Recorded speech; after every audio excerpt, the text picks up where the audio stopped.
You live in Manchester, but you have strong Jamaican connections. I certainly have. I was born in Jamaica, so I came to the UK when I was 14. Do you consider yourself Jamaican, British, or both? Is that an either or is that a... Very good question. I'd say both.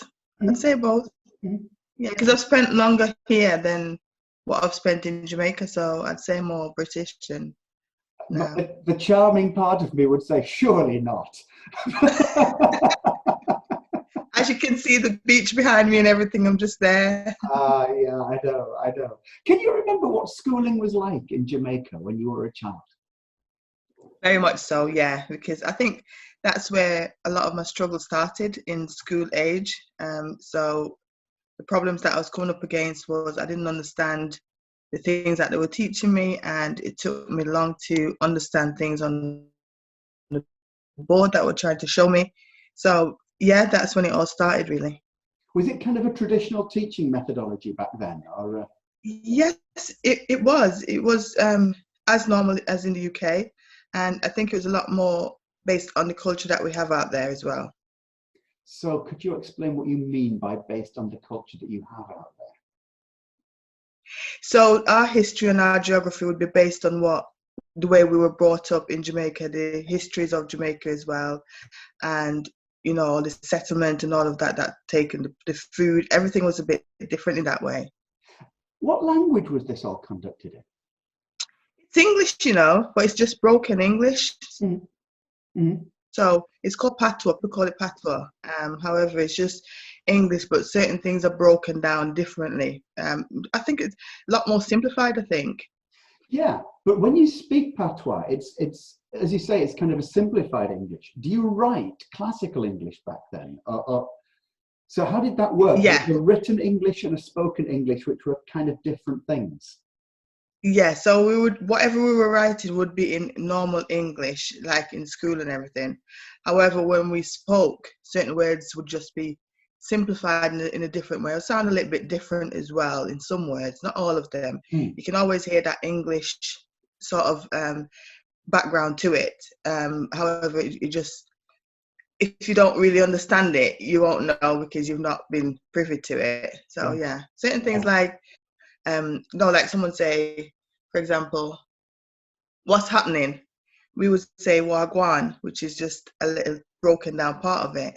Right, yeah. Now, does this mean that for somebody with dyslexia, it's actually a lot harder to learn? What sort of problems are associated with that? I wouldn't say it's the patois would be harder to learn. I'd say probably say it's easier because when you're spelling things, it's in a different format, it's in a different way. So, I still struggle today trying to write certain words in the English language. But if I was writing something in patois, it can be a little bit easier, I think.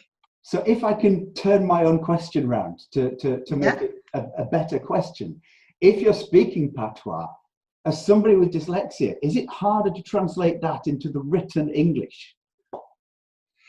It could be, if you're not privy to it, if it's not something that you're around all the time, if it's not something that you're hearing constantly, because the thing happens is when we move from the Caribbean, most of us sort of like lose that sort of this patois side of things. We'll speak it whenever we're around certain people that understands it.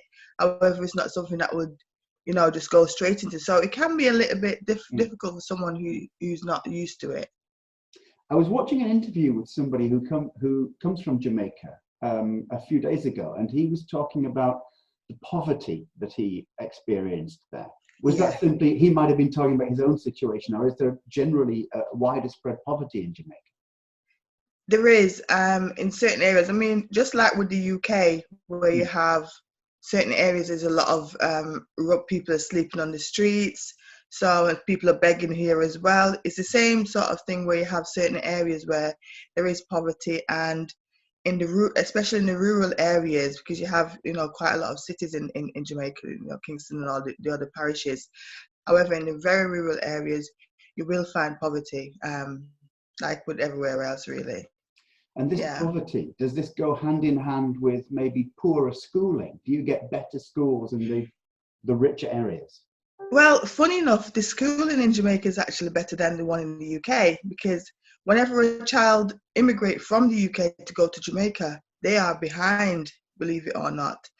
And then vice versa, when someone has depending on the qualification that they may have from Jamaica and come to the UK, it might not be worth a lot. So the schooling is very, very good. It's just being able to understand it, which I've struggled with. Very good. As somebody with dyslexia, what problems did you experience going from Jamaica to the UK? When I came to the UK at 14, I started in a brand new school, not anything that I knew about. So everything to me was new. And, I came up on things like I got bullied because the way I spoke at the time.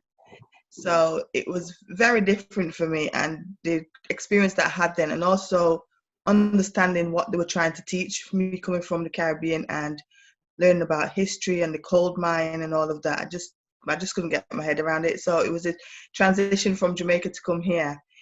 I really struggled with settling into certain things because it's so different. It was freezing as well when I started school, so that didn't help. So yeah, there was a few struggles there, definitely. Did you find that you were speaking Patois English and having to then adapt to, whatever they were teaching? Yeah. Yeah, definitely. And it's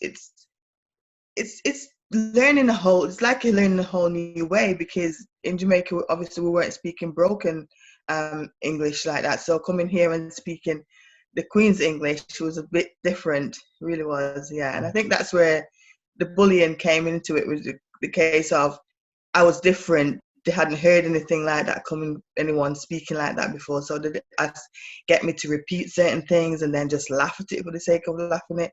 Yeah. So yeah, definitely. How did bullying affect your experience at school? So, I mean, did it make you less willing to learn, or did it make you retreat, or?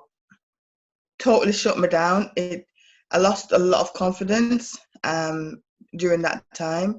So for a long time, I didn't participate in, for example, in class discussions. I was scared of saying anything. I was just not participating at all, because another thing, I didn't want to look stupid in front of the whole class when I get it wrong, because I don't understand what they're talking about. So I used to just battle it through, really. And it's this sort of collision of trying to learn and not wanting to look stupid that most people with dyslexia experience anyway. So it must have been especially hard for you. And plus at the time I didn't know that I was dyslexic, so there was that was another area as well. So how did you find out? I found out last year when I was at university doing my my BSc, and it was in the last few weeks that it was identified, it was spotted, even though I'd always known that there's something just not right with the way I do things and the way I do what I do. Yeah. And is that what started you on your journey? You're now involved heavily with a radio station. Would you like to talk a bit about it? Yes. The radio station started before I was diagnosed. The radio station started, my journey in radio started in 2017, when I did a project with the BBC Radio Manchester. And I did that, really loved it, loved in the area. But I've always had a dream from a child about radio. So when growing up back in Jamaica again, I was fascinated with how can someone be in the radio and I can't see them. So I used to break my great granddad's radio all the time, trying to work out this puzzle.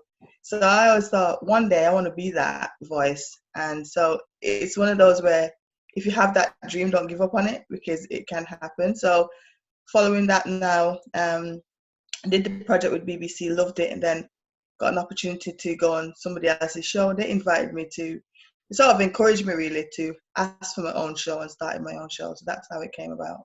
Yeah, and how does this show operate? Do you interview people? I interview quite a lot of people, so it's quite weird me being in the hot seat today, because I interview so many people, and I'm always the one doing the question in the interview. So I do a lot. Yeah, and you say your children are dyslexic as well, if I may. Yeah, my daughter December just gone, she's at university now.